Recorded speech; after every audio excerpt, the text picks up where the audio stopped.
Use these steps to land a devastating right cross. The most important part of landing any strike is the setup and the alignment. I want to make sure I set up my distance and my alignment properly. For a right cross, I like to get my alignment outside of their power. So my knee foot goes outside of their rear foot. So they're lined up in my power and I can easily evade their pallet. Now, from here, I land on my right cross. To generate power, I want to move my body in a way like a whip. I like to make my punch like the end of a whip. That means the handle is my base. So I'm driving off the ground from my base using my legs, my hips, and then my shoulders to whip my punch out and then whip it right back. So I think about my hips and my shoulders primarily on any strike.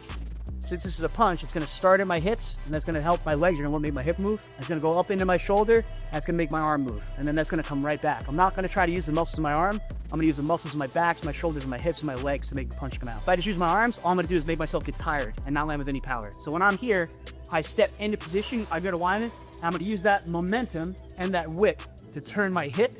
My foot may pivot or not. It's about my hip, not my foot. And my shoulder is going to come off of my hip.